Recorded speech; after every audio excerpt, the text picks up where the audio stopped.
Hello, good morning. मैं doctor श्रवण सिंह राठौर। आज balance की नोट की एकोनाइट नेक्लियस मेडिसिन पढ़ेंगे। एकोनाइट का कॉमन नाम है मॉन्क सूड है और ये क्लास फर्स्ट की है और डॉक्टर हिलमनसन ने ड्राइंग की है और इसकी फैमिली रेनप्लेशिया है।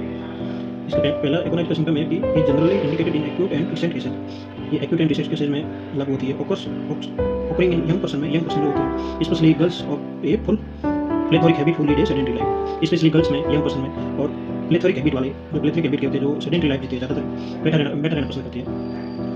Persons easily affected by atmospheric changes, मतलब वो ऐसे पर्सन क्या कहते हैं, अफेक्टेड हो जाते हैं एटमॉस्फेरिक चेंजेस के कारण, वातावरण जैसे चेंज होता है। उनके डार्क हेयर होंगे और एंड आइज भी डार्क और ईयर भी डार्क होंगे। डिजिट मसल फाइबर होंगे और एकोनाइट के पेशेंट की कंप्लेन होगी कि cause by exposure to dry cold air. जैसे ही वो ड्राई कोल्ड एयर में आएंगे, जैसे इसी के संपर्क में आएंगे या किसी में भी एकदम से, तो कंप्लेंट्स हो सकती है। और ड्राई नॉर्थ और वेस्ट विंड्स, ड्राई में उनको नॉर्थ और वेस्ट विंड हवा चलेगी।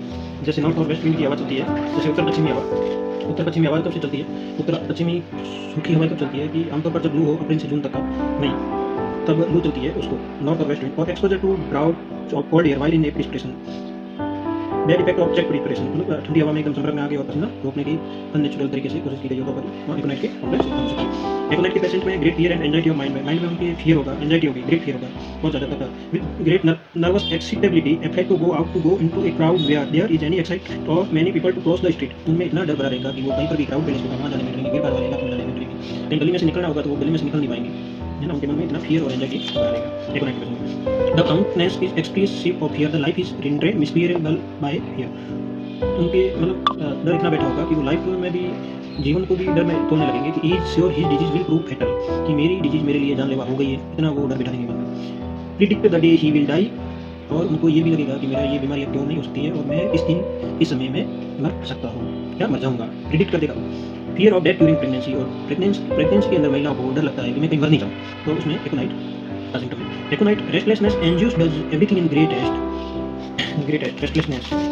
एकोनाइट का पेशेंट रेस्टलेसनेस होगा और वो क्या करेगा, कोई भी चीज़ है वो जल्दबाजी करने की करेगा, बोलेगा तो बहुत जल्दबाजी में, वो बहुत ज़्यादा जल्दी से टेंशन लेना चालू करेगा। Must change position option everything establishing. और एकोनाइट के पेशेंट को pain are intolerable, they drive him crazy, उसका पेन बहुत ज़्यादा, उसको मतलब वो सहन नहीं कर पाएगा। He becomes very restless at night.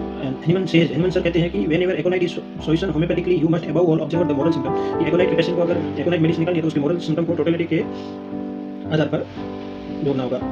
Be careful that is closely regimental stem the anguish of mind and body, the restlessness, the disease quite not to be alive। Mind और बॉडी के सिम्टम लेने पड़ेंगे कि वो patient भी restlessness नहीं हो, restlessness जैसा हो, the disease quite not to be alive। This mental aconite के पेशेंट का mental anxiety, worry, fear accompanies the most travel element, उसमें ट्रैवल एलिमेंट हो जाने की मेंटल एंजाइटी होगी, वॉरी होगा, फियर होगा, डर होगा। एकोनाइट के पेशेंट का music is unbearable makes ear से, उसको मतलब म्यूजिक अनबियरेबल लगेगा, वो अगर म्यूजिक सुनेगा तो वो सैड